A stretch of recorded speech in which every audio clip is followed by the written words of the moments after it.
Right, we're going to demonstrate the Viron salt chlorinator and look specifically at the install menu. So to get there, we're in the maintenance menu here. We press maintenance, we keep pressing next until you see install come up in the middle, then press the middle button to get in here. The first sub-menu is the timer enabled section. So you can actually turn the timers on or off with this salt chlorinator. That means you don't have to specifically order an S model or a T model chlorinator. You can order one chlorinator and turn the timers on or off. So it should make it easier from an order point of view. To change it, turn them off, and use the up and down arrows. So not enabled or enabled. We'll leave these as enabled and accept it.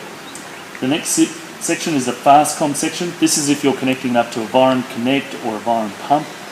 Generally you will leave it set as enabled, unless you might have an old Genesis system you're setting up a new chlorinator to, then you may disenable or not enable that.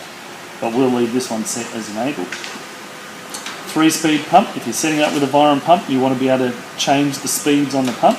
With the chlorinator, you would enable that. If you don't have a pump, make it not enabled. But we'll leave this one as enabled. You can pretty much leave it there, or if you continue to set, there's a couple of other little features that you can do. So we'll say yes, we'll continue. Now this is your pump flow check, so this is your no flow section. If you want to turn the no flow protection off, you can do that here. I don't see any reason why you'd want to do that. It's a protection for your pump. If there's no water flow, it will turn off the power to the pump and protect the pump. So I would always suggest you leave that enabled. The next one is there is a light transformer for our arc light transformers in this chlorinator. So if you're building a new pool, you can actually use the arc light and this chlorinator and it can run the light for you. But we'll turn it on or turn it off. We'll leave it off. You can adjust the cell reversal period of time as well. You can lengthen it or shorten it. If you're in an area with some fairly heavy water or lots of minerals in the water and you need to reverse it more often, you can adjust it in here to get the cell staying clean. So we'll leave it at 4 hours and accept that. This cell reversal part, this is similar to what it was in the VX chlorinator when you wanted to reverse it manually, change the polarity of the cell. You would come in here and say yes if you wanted to change it straight away. We'll say no at this stage and continue through the menu.